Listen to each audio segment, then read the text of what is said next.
Assalamualaikum warahmatullahi wabarakatuh. Kami dari kelompok 4 akan mempresentasikan dari The Phoenix Project yang kita buat. Next.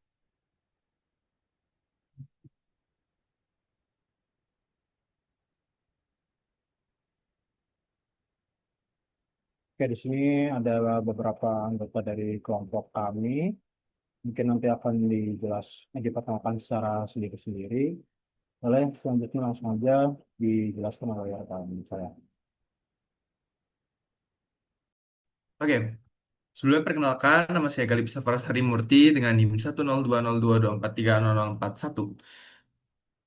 Saya akan menjelaskan terkait apa sih yang ada di chapter 32. Jadi di chapter 32 ini terdapat 5 kejadian utama. Nah, yang pertama itu adalah gegar budaya dan akhirnya Project Unicorn. Bayangkan, Bill yang sangat disiplin tiba-tiba harus memimpin tim developer yang nyentrik dan lebih mirip musik indie.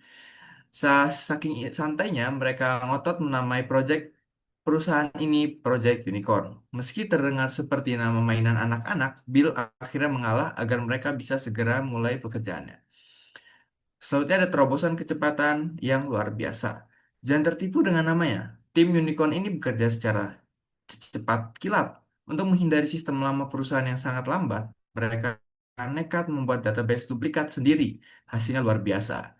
Proses testing yang biasanya butuh berminggu-minggu kini bisa diselesaikan hanya dalam hitungan menit. Yang ketiga ada insiden hilangnya brand. Di tengah euforia kerja yang sangat cepat itu, tiba-tiba terjadi krisis. Brand, sang insinyur paling penting di tim, menghilang tanpa jejak. Setelah dilacak, ternyata ia diam-diam diculik oleh jajaran eksekutif lain untuk sebuah misi rahasia dari Dewan Direksi, yaitu merencana, memecah, dan menjual perusahaan. Yang keempat ada aksi pemberontakan Bill. Menyadari proyek Unicorn pasti hancur tanpa brand, Bill mengambil langkah yang sangat berani dan nekat. Ia menelpon brand ke bandara dan memberinya perintah gila. Sengaja ketinggalan pesawatmu, bersembunyilah dan fokus bantu Unicorn dari jauh, ucap Bill. Bill rela menabrak aturan kantor demi menyelamatkan nyawa perusahaan. Yang terakhir ada konfrontasi pahit di ruang CEO. Cerita memuncak saat Bill melaporkan sabotase ini kepada sang CEO, Steve. Steve sangat syok dan marah karena tak tahu Dewan Direksi berencana memecah perusahaan di belakangnya. Saat Steve panik dan ingin mencari pengganti brand, Bill memberikan realita pahit. Tidak ada penggantinya tanpa brand Unicorn gagal dan perusahaan tamat, ucap Bill. Selanjutnya akan dijelaskan oleh yang bertugas.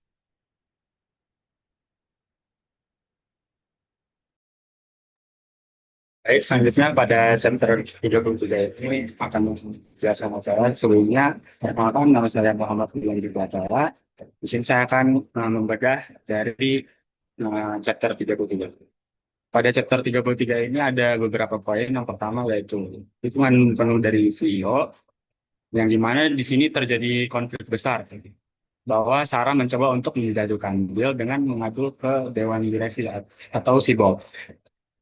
Menurut Sarah menuduh bahwa Bill telah menyabotase proyek lawan. Kemudian momen menariknya di sini ada ketika CEO Steve Matters tadi justru berdiri untuk memasang badan di pihaknya Bill secara terbuka. Nah, si sang CEO ini bahkan memberi teguran keras kepada Sarah karena telah menuduh. Ini adalah pesan kuat bagi seluruh organisasi bahwa strategi IT yang baru ini didukung penuh dari posisi paling atas. Tanpa ada dukungan politik ini, transformasi IT tidak akan pernah berhasil. Lalu pada poin kedua di sini ada inovasi cloud computing, yang dimana tim Unicorn menghadapi masalah besar. Nah, fitur laporan mereka itu sangat lambat dan mereka butuh server fisik senilai 1 juta dolar. Masalahnya mereka tidak punya uang sebanyak itu. Nah, untuk solusinya sangat inovatif. Alih-alih membeli perangkat keras yang mahal, mereka menyewa ribuan virtual machine di cloud hanya sangat dibutuhkan dengan sistem pay as you go. Ini membuktikan kehebatan dari otomatisasi mereka. Mereka bisa meminjam kekuatan komputasi raksasa tanpa harus memiliki infrastruktur. Lalu pada poin ketiga di sini yaitu sinergi IT dan marketing. Di sini IT bukan lagi sekedar pendukung, akan tetapi menjadi pendorong keuntungan. Mereka melakukan uji coba algoritma, yaitu mempromosi unicorn ke 1% pelanggan. Hasilnya sangat luar biasa, bahwa tingkat konversinya naik 5 kali lipat lebih tinggi. Keberhasilan tersebut dari eksperimen kecil ini membuat tim sangat percaya percaya diri bahwa untuk melakukan peluncuran penuh tepat di momen krusial, yaitu Thanksgiving dan juga Black Friday. Lalu pada poin terakhir di sini adalah keberhasilan Dev, Sec, dan juga Ops. Karakter John pada novel ini merupakan bagian dari security yang biasanya skeptis. Dibuat takjub karena proses patching atau penambalan keamanan yang biasanya butuh waktu untuk berbulan-bulan, kini bisa selesai hanya dalam hitungan jam. Nah, puncak pada poin ini yaitu temuan audit SOX Strip 404 yang sudah menumpuk dan menjadi masalah selama bertahun-tahun, akhirnya berhasil ditutup secara resmi. Ini membuktikan bahwa dengan adanya DevSecOps, kecepatan kerja tidak harus mengorbankan keamanan. Justru keduanya bisa berjalan beriringan. Selanjutnya akan disampaikan oleh yang bertugas. Selanjutnya akan dijelaskan oleh saya, yaitu Nadia Fitri dengan 1020-2240. Pada chapter 34 ini, kita melihat titik balik besar bagi Parks Family. Proyek Unicorn yang awalnya diragukan justru menjadi penyelamat perusahaan di masa kritis Thanksgiving. Saat trafik membludak dan sistem hampir tumbang, tim IT tidak lagi panik. Mereka berhasil menjaga stabilitas dengan mematikan fitur berat melalui konfigurasi sederhana. Ini membuktikan bahwa sistem kini jauh lebih fleksibel dan ramah operasional. Bahkan saat stok di toko fisik habis pada Black Friday, tim IT mampu bergerak cepat membangun sistem otomatisasi inventaris hanya dalam satu akhir pekan. Hasilnya, perusahaan akhirnya mencetak profit kembali. Namun, di tengah kesuksesan ini muncul konflik politik. Sarah mencoba menghambat kemajuan dengan mengkritik kekurangan sistem internal di depan CEO. Ia bahkan mencoba menggunakan pengaruh dewan direksi untuk menekan tim. CEO Steve secara tegas membela tim IT dan memberikan ultimatum keras kepada Sarah untuk mundur jika tidak bisa bekerja sama. Sebagai langkah penutup, perusahaan mengambil keputusan strategis untuk membeli kembali sistem MRP dari vendor pihak ketiga senilai $1 juta. Tujuannya yaitu agar tim IT memiliki kendali penuh untuk terus berinovasi tanpa hambatan dari pihak ketiga. Selanjutnya akan dijelaskan oleh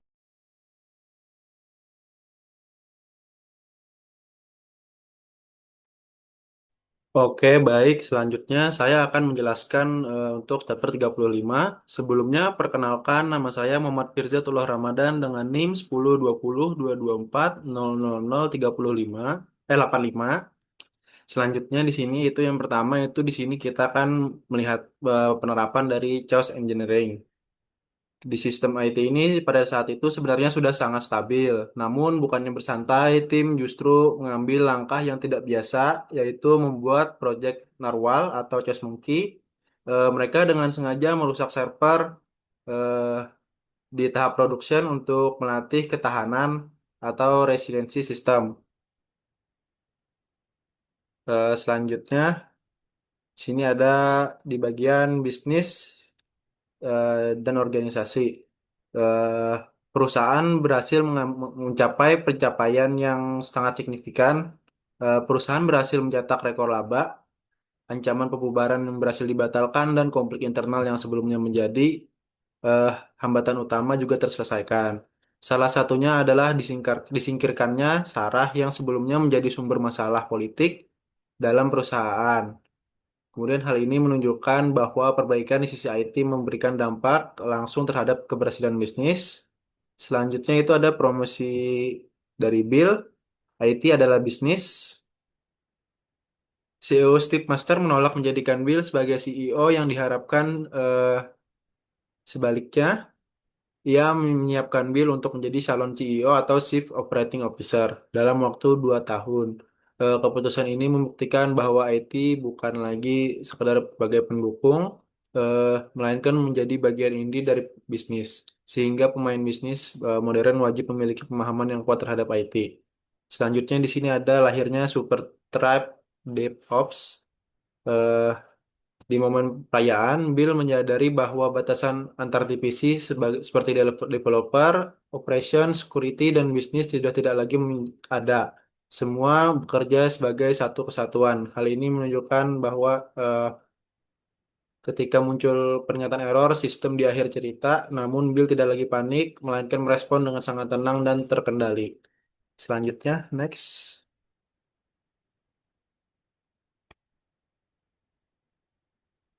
Oke, saya akan menjelaskan juga tokoh-tokoh utama dan peran dan serta karakternya juga dari chapter 32 sampai 35. Kemudian yang di sini ada yang pertama itu tokohnya Bill Palmer, itu sebagai VP dari IT Operation. Perannya itu di sini dia sangat penting karena ia berhasil mengubah tim operation yang sebelumnya menjadi masalah menjadi mampu mendorong keberhasilan bisnis perusahaan. Dari segi karakteristik, Bill itu digambarkan sebagai sosok yang sangat tenang, reflektif, dan mampu memimpin dengan baik. Ia juga adaptif terhadap perubahan serta mampu menghadapi tekanan dan krisis dengan kepala dingin. Yang kedua di sini ada Steve Masters, itu CEO dari Parts Unlimited. Peran Steve adalah sebagai pemimpin tertinggi dalam perusahaan yang memulai menyadari bahwa IT merupakan bagian penting dari keberlangsungan bisnis perusahaan. Kemudian karakternya itu adalah visioner, persuasif, dan berani mengambil risiko besar. Ia juga tegas dalam mengambil keputusan, em, dalam menghilangkan hambatan, dapat mengganggu kemajuan organisasi. Kemudian di sini ada tokoh ketiga yaitu Eric Wright, yaitu sebagai mentor atau calon investor. Kemudian di sini Eric itu berperan sangat penting, penting memberikan arahan terkait konsep DevOps, khususnya dalam melalui prinsip The Three Ways. Kemudian karakteristik Eric itu cenderung belak-belakan, unik, namun sangat peduli terhadap visi jangka panjang serta perkembangan dunia IT secara keseluruhan. Next slide. Oke, yang keempat di sini ada Patty McKee yang menjabat sebagai Director of IT Service Support. Perannya itu adalah mengelola aktivitas operasional IT sehari-hari bersama timnya. Kemudian karakternya Patty ini adalah tegas, vokal, bertanggung jawab, dan memiliki kepedulian yang tinggi terhadap kelancaran operasional perusahaan.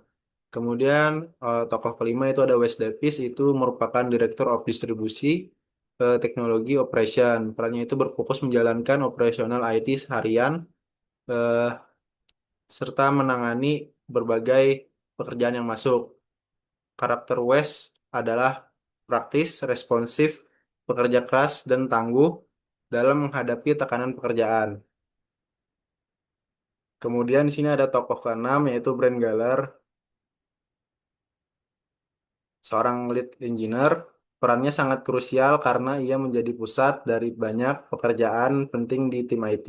Namun hal ini juga menyebabkan terjadinya bottleneck atau hambatan di dalam alur kerja. Dari segi karakter, Brand sangat kompeten, detail oriented, fokus namun cenderung tertutup dan kurang komunikatif. Mungkin selanjutnya akan dijelaskan harapan saya.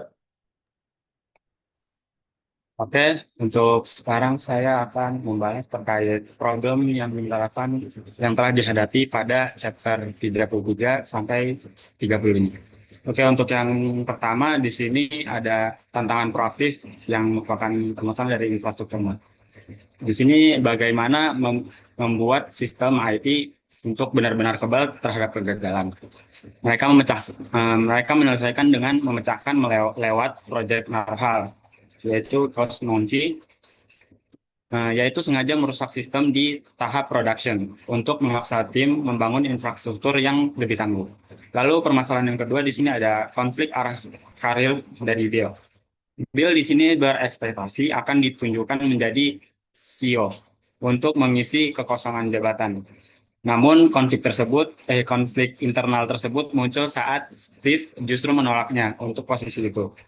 Karena Steve memiliki rencana yang jauh lebih menantang, yaitu melatih Bill menjadi CEO perusahaan. Lalu untuk permasalahan yang ketiga di sini ada tantangan masa depan, yang dimana Eric menantang Bill yang bukan merupakan seorang penulis untuk menulis buku, yaitu menulis buku The DevOps Cookbook demi menyebarkan metodologi yang menyelamatkan perusahaan mereka ke seluruh dunia. Selanjutnya akan disampaikan oleh yang bertugas.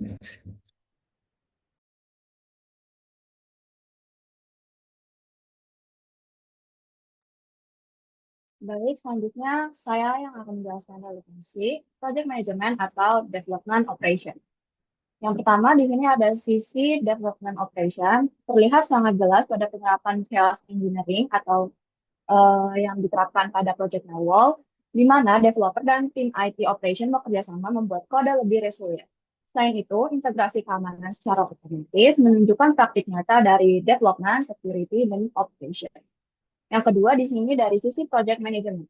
Relevan pada fase closing suatu proyek besar dan transisinya ke fase operasional berkelanjutan. Ini juga menyentuh aspek strategis dari manajemen portofolio dan keselarasan bisnis IT.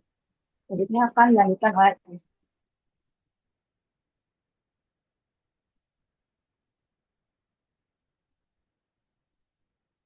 Oke, setelah kita melihat betapa kerennya menganalisis dari kacamata profesional. Sebenarnya buku ini sangat relevan dengan Project Management Knowledge Area. Di slide ini kita akan fokus pada dua area, yaitu manajemen resiko atau Project Risk Management dan manajemen sumber daya manusia. Nah, yang pertama kita bahas Project Risk Management. Biasanya itu kalau bicara soal risiko IT, pertama kita adalah mencari cara untuk menghindarinya. Tapi yang dilakukan tim ini justru berbeda. Alih-alih bersikap pasif dan berharap sistem tidak rusak, mereka melakukan mitigasi risiko dengan cara disengaja. Bisa teman-teman lihat pada kutipan di layar. Terinspirasi dari cara kerja raksasa teknologi seperti Apple dan Netflix, tim ini secara rutin memasukkan kode yang sengaja mematikan server atau proses secara acak. Kenapa mereka senekat ini? Tujuannya adalah untuk memaksa sistem dan tim beradaptasi, sehingga pada akhirnya mereka memiliki layanan IT yang kebal, tangguh, dan tahan banting terhadap badai apapun di dunia nyata. Oke, lalu yang kedua, kita beralih ke Project Resource Management. Itu sebuah proyek hebat, tidak cuma butuh teknologi canggih, tapi juga butuh orang-orang yang terus bertumbuh. Di sini letak pentingnya succession planning atau perencanaan suksesi. Pemimpin yang hebat tidak hanya memikirkan target hari ini, tetapi juga siapa yang akan memimpin esok hari. Dalam cerita ini kita bisa melihat chain of mentorship yang sangat bagus. Bill mulai merencanakan agar Patty dan Wes bisa menggantikan posisinya kelak. Di saat yang bersamaan, CEO mereka Steve juga memikirkan nasib Bill. Perhatian kutipan kedua dari Steve ini. Saya ingin melihatmu tumbuh dan belajar. Jika kamu siap, saya siap berinvestasi padamu. Saya ingin memasukkanmu ke dalam rencana jalur cepat 2 tahun. Ini adalah bukti nyata dari resource management yang sukses. Karyawan tidak hanya diperas tenaganya untuk menyelesaikan proyek, tetapi karir dan kemampuannya benar-benar dibangun melalui roadmap yang jelas. Selanjutnya akan dijelaskan oleh rekan saya.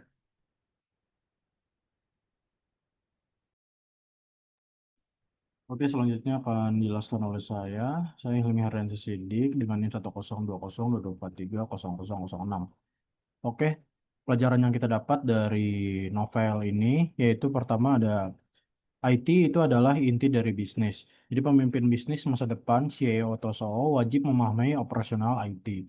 Jadi IT itu bukan lagi sekedar departemen pendukung, melainkan kapabilitas inti perusahaan untuk bersaing dan memenangkan pasar market. Lalu kedua, di sini ada ketahanan melalui kegagalan, yaitu dengan cara terbaik untuk membangun sistem yang tangguh adalah dengan sering berlatih menghadapi kegagalan di kondisi yang terkendali. Lalu pelajaran ketiga yaitu budaya dev operation mengubah kepanikan menjadi ketenangan. Jadi ketika ada batasan antar departemen yang runtuh dan semua orang bekerja dalam satu tujuan, insiden IT tidak lagi menjadi krisis yang penuh saling tuduh, melainkan masalah rutin yang bisa diselesaikan dengan kepala dingin. Terbukti pada cerita di akhir, yaitu Bill menghadapi notifikasi server down dengan sangat tenang. Next.